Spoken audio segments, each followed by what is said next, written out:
नमस्कार friends, my self doctor शिखा। आपका बहुत बहुत स्वागत है आपके अपने चैनल होम्योपून में। फ्रेंड्स, आज मैं बात करने वाली हूँ एक बहुत ही ज़रूरी टॉपिक पर, जो कि इंडिया में ही नहीं बल्कि वर्ल्ड वाइड बहुत बुरी तरह से फैलता जा रहा है। ना केवल शहरों में बल्कि स्मॉल टाउन्स में, रूरल एरियाज़ में भी। तो मैं बात कर रही हूँ महिलाओं में होने वाले सर्विकल कैंसर या फिर सर्वाइकल कैंसर या फिर सर्विक्स कैंसर। तो ये तीनों चीज़ें एक ही हैं।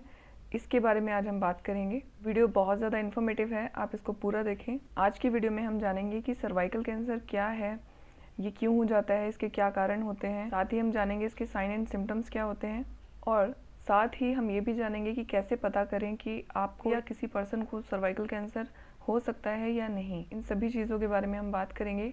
और ये वीडियो अवेयरनेस को ध्यान में रखते हुए बनाया जा रहा है, क्योंकि इंडिया में बहुत से लोग, बहुत सी महिलाएं इसके बारे में जानती नहीं हैं, और अवेयरनेस ना होने की वजह से इसके सिम्टम्स जो हैं बहुत लास्ट स्टेज में पता चल पाते हैं, तब तक बहुत देर हो चुकी होती है। तो इसके लिए अवेयरनेस होना बहुत ज़्यादा ज़रूरी है। तो वीडियो आगे बढ़ाने से पहले अगर आप मेरा वीडियो पहली बार देख रहे हैं तो मेरा चैनल ज़रूर सब्सक्राइब कर लें और साथ ही बेल बटन को भी दबा दें, जिससे कि आपको मेरे आगे आने वाले वीडियोज़ के नोटिफिकेशंस टाइम पर मिलते रहेंगे। तो सबसे पहले जानते हैं कि सर्विक्स होता क्या है। सर्विक्स वो एरिया होता है जहाँ पर यूट्रस का लोअर पार्ट और वेजाइनल कैनाल ज्वाइन करते हैं। बेसिकली उस जगह का कैंसर होना सर्विकल कैंसर या फिर सर्वाइकल कैंसर कहलाता है, जिसको हिंदी में गर्भाशय के मुंह का कैंसर भी कहते हैं।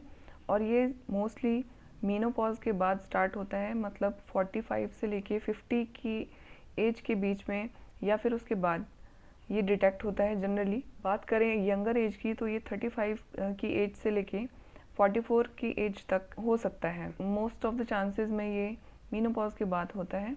चलिए जान लेते हैं कि इसके कारण क्या होते हैं, यानी कि इसके कॉजेज़ क्या होते हैं।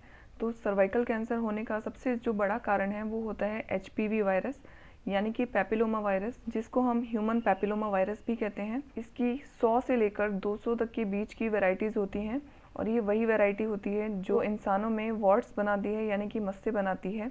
HPV सेक्सुअली ट्रांसमिटेड वायरस होता है। सर्विकल कैंसर होने का दूसरा कारण होता है OCP, यानी कि ओरल कॉन्ट्रासेप्टिव पिल्स। जो महिलाएं बहुत ज़्यादा टाइम तक कॉन्ट्रासेप्टिव पिल्स का इस्तेमाल करती हैं, तो ये उनमें भी होने के चांसेस इसके बढ़ जाते हैं।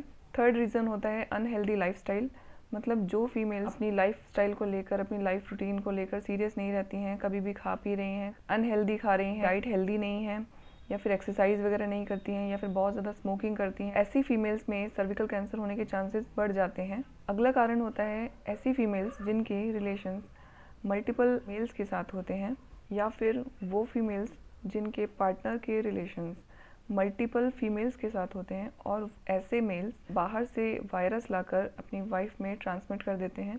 तो इस तरह से ये इन्फेक्शन एक फ़ीमेल में ट्रांसमिट होता है। तो इस तरह की कंडीशन जब होती है तो फीमेल्स में सर्वाइकल कैंसर होने के चांसेस बहुत ज़्यादा हाई हो जाते हैं। अगला कारण होता है कम एज में मैरिज हो जाना। अब चलते हैं इसके साइन एंड सिम्टम्स की तरफ। तो पहला सिम्टम होता है कंसिस्टेंट बैक पेन। ये आपका लोअर बैक पेन हो सकता है, आपके लेग्स में पेन हो सकता है। दूसरा सिम्टम होता है फटीग, यानी कि बहुत ज़्यादा जल्दी जल्दी आप थक जाते हो, थकान होती हो। थर्ड सिम्टम होता है अनएक्सप्लेन्ड वेट लॉस, मतलब आपका वेट बहुत तेज़ी से कम होता चला जा रहा है। अगला जो सिम्टम होता है वो होता है लैक ऑफ एपिटाइट, यानी कि आपकी भूख धीरे धीरे खत्म होती चली जा रही है या कम होती जा रही है। अगला सिम्टम होता है वेजाइनल ब्लीडिंग आफ्टर मीनोपॉज, मतलब आपको पीरियड्स खत्म हो गए हैं फिर भी आपको ब्लीडिंग हो रही है। तो ये भी इसका एक बहुत मेजर सिम्टम होता है, बहुत इंपॉर्टेंट सिम्टम होता है। अगला सिम्टम होता है ब्लीडिंग ड्यूरिंग इंटरकोर्स। अगला सिम्टम होता है longer and heavier menstrual bleeding, मतलब आपको जब भी आपके पीरियड्स आते हों तो वो बहुत ज़्यादा क्वांटिटी में आते हों और बहुत ज़्यादा लंबे दिनों तक, ज़्यादा टाइम तक चलते हों।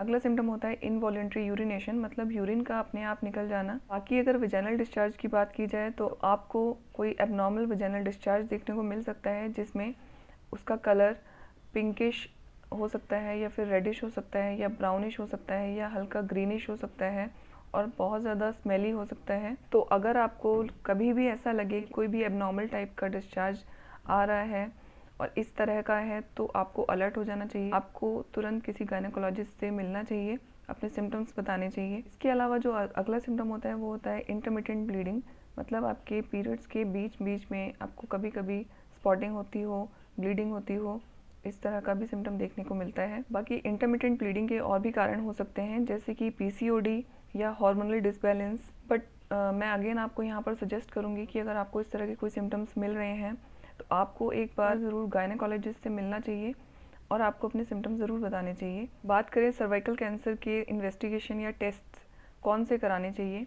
सर्वाइकल कैंसर के केसेस में पैप स्मीयर बहुत ज़्यादा कॉमन टेस्ट होता है और इसमें आपको क्या पता चलता है, आपकी बॉडी में अगर सर्विक्स में प्री कैंसरस सेल्स बन रहे हैं तो ये आपको पहले ही बता देता है कि आपकी बॉडी में इस तरह के सेल्स बन रहे हैं और आगे चल के ये कैंसर में चेंज हो सकते हैं। तो ये एक तरह का स्क्रीनिंग टेस्ट है, तो ये आपको करवाना चाहिए। और पैप स्मीयर टेस्ट आपको हर 3 साल में एक बार ज़रूर कराना चाहिए, जिससे कि आपको ये पता चलता रहे कि आपकी बॉडी में सर्विक्स के आसपास के जो सेल्स हैं वो कहीं एबनॉर्मल तो नहीं हो रहे हैं, अगर आपको इस तरह के सिम्टम्स आ रहे हैं तो, जो कि मैंने आपको पहले बताया। बात करें कि इसमें कन्फर्मेटरी या डायग्नोस्टिक टेस्ट कौन सा होता है जिससे हमें कंफर्म हो जाए कि ये केस सर्वाइकल कैंसर का है या नहीं, तो उसके लिए 2 टेस्ट होते हैं। पहला होता है कोन बायोप्सी, सेकेंड होता है सेंटिनल लिम्फ नोड्स बायोप्सी। तो इसमें आपका सर्विक्स से छोटा सा मास लिया जाता है और उसको चेक करने के लिए भेजा जाता है लैब्स में, जिसमें आपको पता चलता है कि यहाँ पर कैंसर है या नहीं। बात करें होम्योपैथिक मेडिसिन की, सबसे पहले तो मैं आपको ये कहना चाहूँगी कि कभी भी आप सेल्फ मेडिकेशन ना करें अगर आपको डाउट है तो, और उसके बाद अपने डॉक्टर से ज़रूर मिलें, गायनेकोलॉजिस्ट से ज़रूर मिलें, अपने सिम्टम्स बताएं, उनको रिपोर्ट्स दिखाएं। और अगर किसी केस में सर्वाइकल कैंसर हो रहा है और इसकी अर्ली डायग्नोसिस हो जाती है, मतलब शुरुआती टाइम में ही इसका पता चल जाता है, तो सबसे पहला इसका फ़ायदा ये होता है कि इस बीमारी को यहीं पर बहुत जल्दी ख़त्म करने के चांसेस बहुत ज़्यादा हाई हो जाते हैं। और दूसरा क्या होता है कि अगर अर्ली स्टेज में, बहुत शुरुआती स्टेज में पता चल जाता है तो इसका ट्रीटमेंट होम्योपैथिक मेडिसिन से भी पॉसिबल है। तो वीडियो में बताई गई बातों का ज़रूर ध्यान रखें सभी लोग, क्योंकि अगर आपको अवेयरनेस होगी तो आप इस तरह की चीज़ों का पता लगा सकते हैं खुद भी। तो आज के लिए इतना ही। वीडियो कैसा लगा आपको ज़रूर बताएं कमेंट सेक्शन में, अपने सुझाव हमें ज़रूर लिखें। अपना ध्यान रखें, मिलते हैं नेक्स्ट वीडियो में। तब तक के लिए stay safe and stay healthy. Thank you so much for watching. Bye.